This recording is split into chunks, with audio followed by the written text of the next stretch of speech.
Hey guys, Colby here. Welcome back to another Warship of Realms video. In a couple of hours, we'll have finally some summoning events coming in for the weekend, which are very unique because we'll have multiple opportunities to use up our summoning stones and our gems. All right.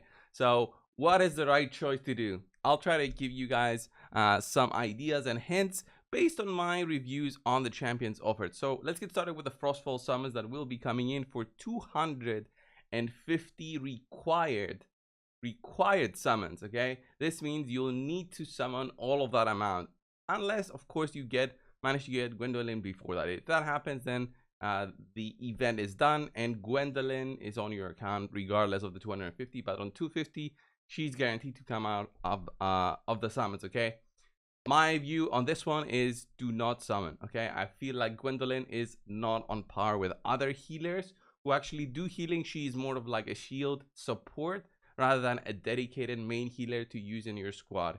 If you have other heroes such as Vortex can do a very similar job to GWENDOLYN, but even better. Okay, in terms of how much shield he provides, how frequent he overheals and then provides that shield, and how easy it is for you guys to skill him up and also to get him to Awakened 5. Well, GWENDOLYN is a legendary and it's very difficult to do any of that. Okay, with that being said, it's very easy for me to just say skip GWENDOLYN, go for the other banners, since these will be the time for you guys to summon, I would say, for some very solid heroes, and I'll go over which ones I would be so happy about. Of course, we're gonna start with the epics. Okay, Hollow, number one, the most amazing healer, I would say, in the sense of using her for supporting your other heroes, not for healing, but for supporting them through Rage Regen. She's got this very special passive. When you activate your ultimate, which provides healing, she also recovers rage to all the allies in range every 1 second. Insane.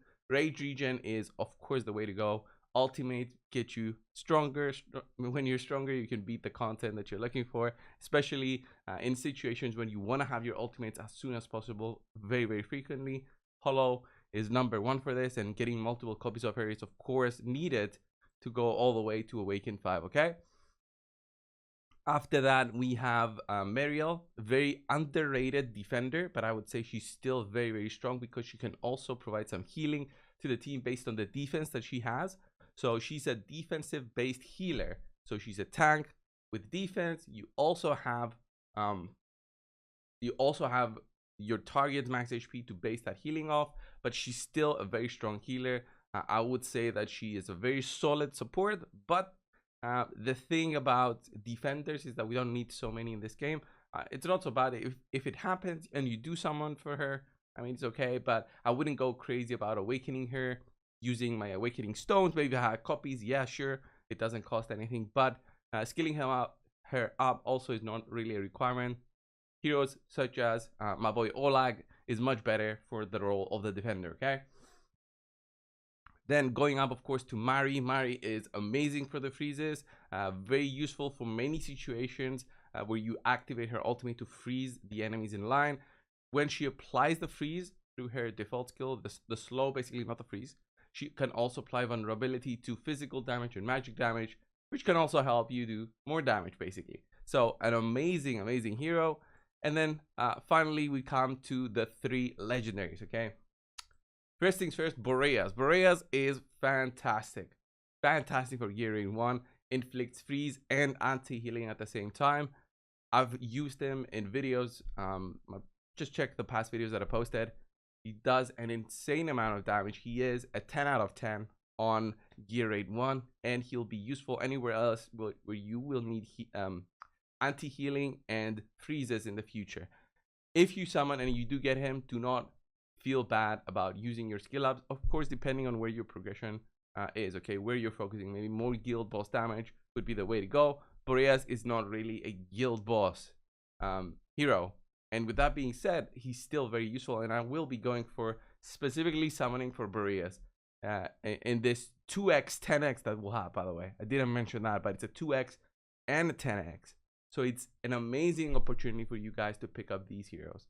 It's one of the only ones I've seen so far since I've started playing, with 2x and a 10x. And finally, Setrum. There's not enough things to say about Setrum. He's MVP in many situations. Guild boss. He's very good for using him as part of your infernal team. If you have an infernal lord, he becomes so good when you just helps you do a lot more damage. He doesn't require 100% crit rate because he boosts his own crit rate.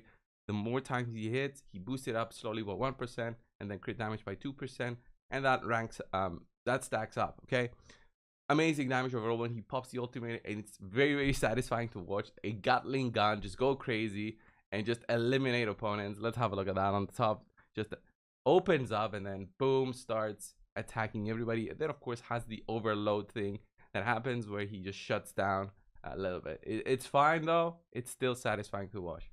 I would say Awakenings are also great on him, but don't go crazy with spending. If spending in these games is not something you normally do, pace yourself with summons. Always pace yourself with how you see the game.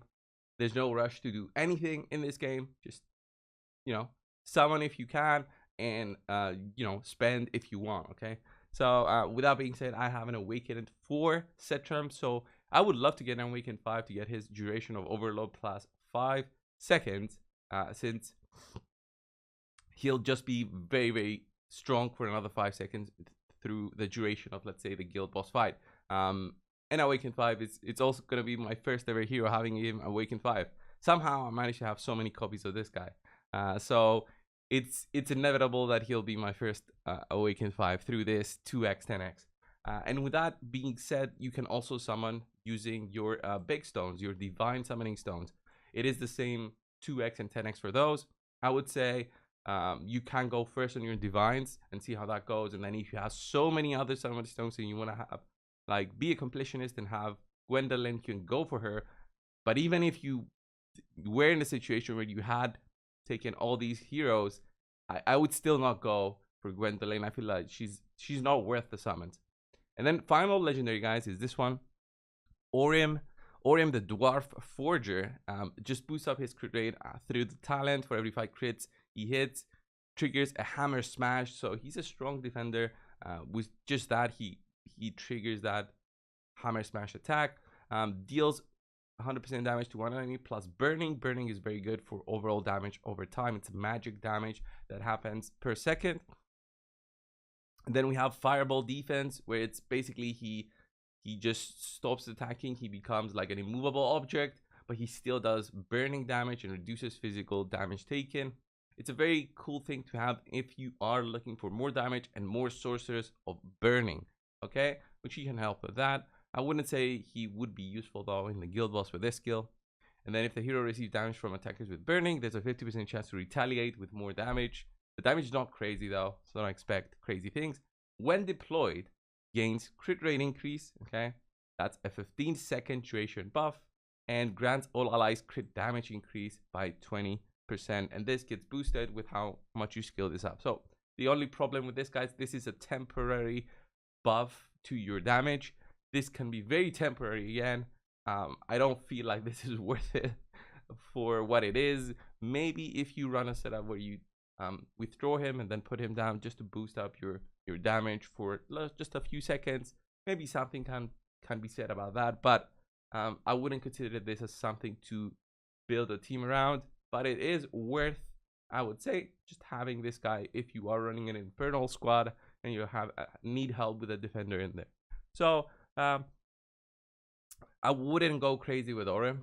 I've seen his awakenings, not that insane, but I would say I think I need a good defender for infernals. I think I only have that one robot.